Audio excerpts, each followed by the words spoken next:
ਦਿੱਲੀ ਦੀਆਂ ਸਰਹੱਦਾਂ ਤੇ ਚੱਲ ਰਹੇ ਕਿਸਾਨ ਅੰਦੋਲਨ ਨੇ ਪੰਜਾਬੀ ਸਾਹਿਤ ਅਤੇ ਸੱਭਿਆਚਾਰ ਤੇ ਹਾਂ ਪੱਖੀ ਪ੍ਰਭਾਵ ਹੀ ਨਹੀਂ ਪਾਏ, ਸਗੋਂ ਇਹਨਾਂ ਦਾ ਮੂੰਹ ਮਹਾਂਦਰਾ ਵੀ ਬਦਲ ਦਿੱਤਾ। ਪਿਛਲੇ ਸਮੇਂ ਦੌਰਾਨ ਪੰਜਾਬੀ ਗੀਤ ਸੰਗੀਤ ਅਤੇ ਸੱਭਿਆਚਾਰਕ ਦੇ ਖੇਤਰ ਵਿੱਚ ਆਏ ਨਗਾਰ ਨੂੰ ਠੱਲਣ ਵਿੱਚ ਵੀ ਕਿਸਾਨ ਅੰਦੋਲਨ ਦਾ ਯੋਗਦਾਨ ਅਹਿਮ ਹੈ। ਹਾਲਾਂਕਿ ਸਮਾਜਿਕ ਤਬਦੀਲੀ ਨੂੰ ਸਮਾਂ ਲੱਗਦਾ ਹੈ ਤੇ ਇੱਕਦਮ ਇਸ ਦੇ ਪ੍ਰਭਾਵ ਮਹਿਸੂਸ ਨਹੀਂ ਕੀਤੇ ਜਾ ਸਕਦੇ, ਪਰ ਜਿਸ ਤਰ੍ਹਾਂ ਕਿਸਾਨ ਅੰਦੋਲਨ ਨੇ ਲੋਕਾਂ ਅੰਦਰ ਆਪਣੇ ਹੱਕਾਂ ਲਈ ਜੂਝਣ ਦਾ ਜਜ਼ਬਾ ਭਰਿਆ ਹੈ ਅਤੇ ਉਹਨਾਂ ਨੂੰ ਮਨੁੱਖੀ ਕਦਰਾਂ ਕੀਮਤਾਂ ਨਾਲ ਜੋੜਦੇ ਹੋਏ ਜੀਵਨ ਜਾਂਚ ਅਤੇ ਵੱਖ-ਵੱਖ ਜਾਤਾਂ ਧਰਮਾਂ ਤੇ ਵਰਗਾਂ ਦੇ ਵਖਰੇਵਿਆਂ ਦੇ ਬਾਵਜੂਦ ਇੱਕ ਸਾਂਝਾ ਸੱਭਿਆਚਾਰ ਉਸਾਰਨ ਵਿੱਚ ਆਪਣਾ ਅਹਿਮ ਯੋਗਦਾਨ ਪਾਇਆ ਹੈ, ਬਹੁਤ ਹੀ ਸ਼ਲਾਘਾਯੋਗ ਹੈ। ਇਸ ਮੌਕੇ ਤੇ ਉੱਘੇ ਪੱਤਰਕਾਰ ਸਤਨਾਮ ਸਿੰਘ ਮਾਣਕ, ਡਾਕਟਰ ਸੁਖਦੇਵ ਸਿੰਘ ਸਿਰਸਾ, ਪ੍ਰੋਫੈਸਰ ਸੁਰਜੀਤ ਜੱਜ ਅਤੇ ਡਾਕਟਰ ਸਾਹਿਬ ਸਿੰਘ ਦਾ ਕਹਿਣਾ ਹੈ ਕਿ ਇੱਕ ਵਾਰ ਫਿਰ ਨੌਜਵਾਨਾਂ ਅੰਦਰ ਪੰਜਾਬ, ਪੰਜਾਬੀ ਅਤੇ ਪੰਜਾਬੀਅਤ ਦੀ ਭਾਵਨਾ ਪੈਦਾ ਹੋਈ ਹੈ। ਜਿਨ੍ਹਾਂ ਨੇ ਇਹ ਅੱਜ ਦਾ ਮੌਕਾ ਪੈਦਾ ਕੀਤਾ ਕਿ ਪਿਛਲੇ ਸਮਿਆਂ ਵਿੱਚ ਜਿਹੜਾ ਕਿਸਾਨ ਅੰਦੋਲਨ ਚੱਲਿਆ ਉਹਦੇ ਸੰਦਰਭ 'ਚ ਲੇਖਕਾਂ, ਪੱਤਰਕਾਰਾਂ, ਕਲਾਕਾਰਾਂ ਦਾ ਕੀ ਰੋਲ ਰਿਹਾ ਤੇ ਕੀ ਰਹਿਣਾ ਚਾਹੀਦਾ, ਇਹਦੇ ਤੇ ਬੜੀ ਖੂਬਸੂਰਤ ਜਿਹੜੀ ਇਹ ਚਰਚਾ ਹੋਈ ਆ। ਸਾਨੂੰ ਬਹੁਤ ਕੁਝ ਸਿੱਖਣ ਨੂੰ ਮਿਲਿਆ। ਜਿੱਥੋਂ ਤੱਕ ਅਕਾਲੀਆ ਹੋਰਾਂ ਦੇ ਉਠਾਏ ਪ੍ਰਸ਼ਨਾਂ ਦਾ ਸਵਾਲ ਹੈ, ਉਹ ਸਾਡੇ ਸਮਾਜ ਦੀ ਸਮੁੱਚੀ ਟਰਾਂਸਫਾਰਮੇਸ਼ਨ ਹੈ ਜਿਹੜੀ ਉਹਦੇ ਨਾਲ ਸੰਬੰਧਿਤ ਨੇ, ਤੇ ਇਹ ਸਵਾਲ ਵੀ ਉੱਠਣੇ ਚਾਹੀਦੇ ਆ, ਡਿਸਕਸ ਹੋਣੇ ਚਾਹੀਦੇ ਆ, ਤੇ ਤਾਂ ਕਿ ਇੱਕ ਬਰਾਬਰਤਾ ਦਾ ਸਮਾਜ ਜਿਹੜਾ ਜਿਹਦੇ 'ਚ ਸਾਰਿਆਂ ਦੀ ਭਾਗੀਦਾਰੀ ਹੋਵੇ, ਜਿਹੜਾ ਸਾਡਾ ਲੰਮਾ ਉਦੇਸ਼ ਹੈ, ਇਹਦੇ ਲਈ ਵੀ ਅਸੀਂ ਸ਼ਿੱਦਤ ਨਾਲ ਕੰਮ ਕਰਦੇ ਰਹੀਏ। ਇਹ ਆਪਣੇ ਥਾਂ ਤੇ ਮਹੱਤਵਪੂਰਨ ਹੈ, ਇਹਨਾਂ ਸਵਾਲਾਂ ਨੂੰ ਮੈਂ ਨਜ਼ਰਅੰਦਾਜ਼ ਨਹੀਂ ਕਰਦਾ, ਪਰ ਮੈਂ ਨਾਲ ਹੀ ਇਹ ਗੱਲ ਕਹਿਣਾ ਚਾਹਨਾ ਕਿ ਜਦੋਂ ਲੜਾਈਆਂ ਆਉਂਦੀਆਂ, ਸੰਘਰਸ਼ ਹੁੰਦੇ ਆ, ਚਾਹੇ ਗੁਰੂ ਨਾਨਕ ਤੋਂ ਲੈ ਕੇ ਗੁਰੂ ਗੋਬਿੰਦ ਸਿੰਘ ਤੱਕ ਹੋਵੇ ਜਾਂ ਉਹ ਤੋਂ ਪਹਿਲਾਂ ਵੀ ਹੋਵੇ, ਤਾਂ ਉਦੋਂ ਵੀ ਸਮਾਜ ਦੀ ਕੋਈ ਸਮੁੱਚੀ ਟਰਾਂਸਫਾਰਮੇਸ਼ਨ ਨਹੀਂ ਹੋ ਗਈ ਸੀ। ਉਸ ਵੇਲੇ ਵੀ ਯਤਨ ਜਾਰੀ ਸੀਗੇ। ਜਿਨ੍ਹਾਂ ਲੋਕਾਂ ਨੇ ਲੜੇ ਆ, ਜਿਨ੍ਹਾਂ ਨੇ ਇਤਿਹਾਸ ਸਿਰਜਿਆ, ਉਹਨਾਂ ਨੇ ਸਮਾਜ ਨੂੰ ਅੱਗੇ ਵਧਾਇਆ, ਕਦਰਾਂ ਕੀਮਤਾਂ ਨੂੰ ਜਿਸ ਹੱਦ ਤੱਕ ਹੋ ਸਕਿਆ ਉਹਨਾਂ ਨੇ ਬਦਲਣ ਦੀ ਕੋਸ਼ਿਸ਼ ਕੀਤੀ ਆ। ਇਹ ਠੀਕ ਹੈ ਕਿ ਨਾ ਸਮਾਜ ਦੀ ਸਮੁੱਚੀ ਟਰਾਂਸਫਾਰਮੇਸ਼ਨ ਉਦੋਂ ਹੋਈ ਸੀ ਨਾ ਅੱਜ ਹੋਈ ਆ। ਇੱਕ ਲੜਾਈ ਆ ਸਾਡੇ ਸੁਰਜੀਤ ਜੱਜ ਉਹਨਾਂ ਨੇ ਵੀ, ਸੁਖਦੇਵ ਉਹਨਾਂ ਨੇ ਵੀ ਕਿਹਾ, ਆਪਣਾ ਖਤਮ ਵੀ ਇੱਥੇ ਕੀਤਾ ਕਿ ਲੋਕ ਲੜਦੇ ਰਹੇ ਆ, ਲੋਕ ਲੜਨਗੇ ਤੇ ਆਉਣ ਵਾਲੇ ਸਮੇਂ 'ਚ ਵੀ ਲੜਨਗੇ।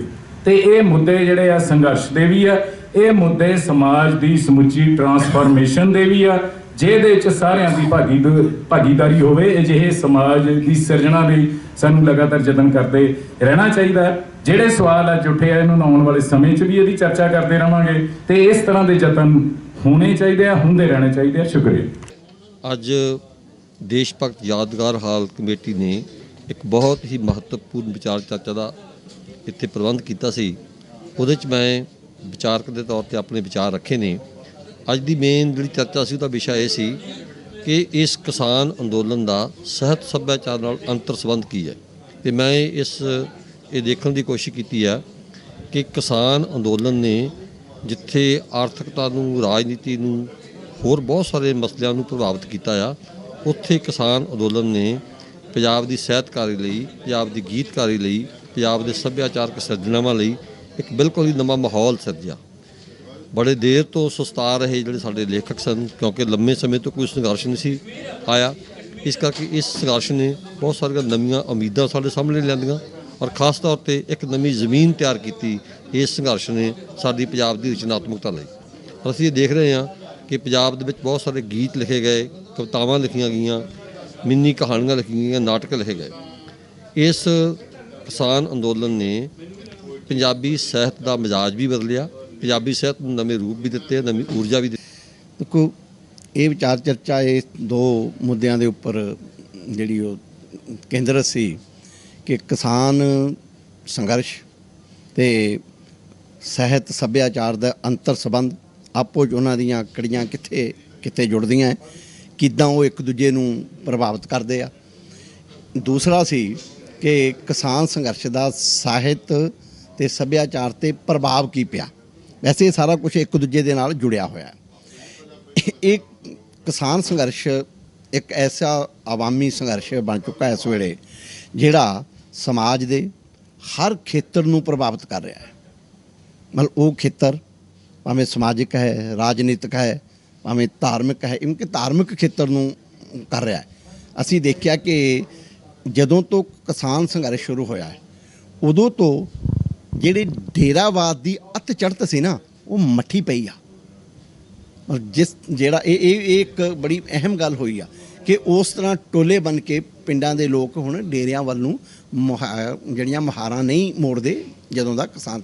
ਇਹ ਉਹਦਾ ਇੱਕ ਬਹੁਤ ਅਹਿਮ ਪੱਖ ਹੈ। ਅੱਜ ਖਾਸ ਤੌਰ ਤੇ ਇਹ ਜਿਹੜਾ ਇਹਦਾ ਵਿਸ਼ਾ ਸੀ ਉਹ ਇਹ ਸੀ ਵੀ ਜਿਹੜਾ ਸਾਹਿਤ ਸੱਭਿਆਚਾਰ ਹੈ, ਕਲਾ ਹੈ, ਉਹਦੇ ਨਾਲ ਮੋਰਚੇ ਦਾ ਕੀ ਸੰਬੰਧ ਹੈ ਤੇ ਮੋਰਚੇ ਦਾ ਉਹਦੇ ਤੇ ਕੀ ਪ੍ਰਭਾਵ ਪਿਆ ਤੇ ਸਾਹਿਤ ਸੱਭਿਆਚਾਰ ਕਿਵੇਂ ਮੋਰਚੇ ਨੂੰ ਪ੍ਰਭਾਵਿਤ ਕਰ ਸਕਦਾ। ਇਹਨਾਂ ਦੋਨਾਂ ਦਾ ਆਪਸ 'ਚ ਜਿਹੜਾ ਰਿਸ਼ਤਾ ਇੱਕ ਬੜਾ ਖੂਬਸੂਰਤ ਬਣਿਆ ਆ, ਉਸ ਰਿਸ਼ਤੇ ਬਾਰੇ ਅਸੀਂ ਗੱਲਾਂ ਬਾਤਾਂ ਕੀਤੀਆਂ ਔਰ ਉਹਨਾਂ ਗੱਲਾਂ ਬਾਤਾਂ ਦੇ ਵਿੱਚੋਂ ਇੱਕ ਚੀਜ਼ ਬੜੀ ਨਿਖਰ ਕੇ ਸਾਹਮਣੇ ਆਈ ਹੈ ਕਿ ਜਦੋਂ ਸਮਾਜ ਇੱਕ ਵੱਡਾ ਸੰਘਰਸ਼ ਕਰ ਰਿਹਾ ਹੋਵੇ ਤੇ ਉਸ ਸਮਾਜ ਦਾ ਜਦੋਂ ਜਿਹੜਾ ਆਈਨਾ ਆ ਲਿਟਰੇਚਰ ਐਂਡ ਆਰਟ ਉਹ ਉਹਦੇ ਬਾਰੇ ਗੱਲ ਕਰੇਗਾ ਜ਼ਰੂਰ ਕਰੇਗਾ। ਉਹ ਕਿਤੇ ਨਾ ਕਿਤੇ ਉਹਨੂੰ ਪ੍ਰਭਾਵਿਤ ਕਰਨ ਦੀ ਵੀ ਕੋਸ਼ਿਸ਼ ਕਰੇਗਾ, ਕਿਤੇ ਨਾ ਕਿਤੇ ਉਹਦੀ ਜਿਹੜੀ ਇੱਕ ਇਤਿਹਾਸਕ ਦਰਜਾਬੰਦੀ ਹੈ ਜਿਹੜੀ ਇੱਕ ਸਾਹਿਤਕਾਰ ਦੇ ਐਂਗਲ ਤੋਂ ਤੁਸੀਂ ਕਰਨੀ ਹੁੰਦੀ ਹੈ। ਇੱਕ ਹਿਸਟੋਰੀਅਨ ਲਿਖਦਾ, ਇੱਕ ਜਿਹੜਾ ਸਾਹਿਤਕਾਰ ਆਪਣੇ ਐਂਗਲ ਤੋਂ ਲਿਖਦਾ ਕਿ ਲੋਕੀ ਉਸ ਵੇਲੇ ਫੀਲ ਕਿਵੇਂ ਕਰ ਰਹੇ ਸੀ, ਲੋਕਾਂ 'ਚ ਕਿਹੋ ਜਿਹੀਆਂ ਤਬਦੀਲੀਆਂ ਆ ਰਹੀਆਂ ਸੀ ਸੱਭਿਆਚਾਰਕ ਤੌਰ ਤੇ ਜਾਂ ਸਮਾਜਿਕ ਤੌਰ ਤੇ, ਉਹ ਜਿਹੜੀ ਜਾਂ ਇੱਕ ਰਾਜਨੀਤਿਕ ਸੋਝੀ ਪੈਦਾ ਹੋ ਰਹੀ ਸੀ, ਉਹਨੂੰ ਇੱਕ ਲਿਟਰੇਰੀ ਐਂਗਲ ਤੋਂ ਜਿਹੜਾ ਪਕੜਨਾ ਹੁੰਦਾ ਨਾ, ਮਤਲਬ ਉਹ ਚੀਜ਼ਾਂ ਪਕੜਨ ਦੇ ਰਾਹ ਲਿਟਰੇਰੀ ਲੋਕੀ ਪਏ ਹੈ।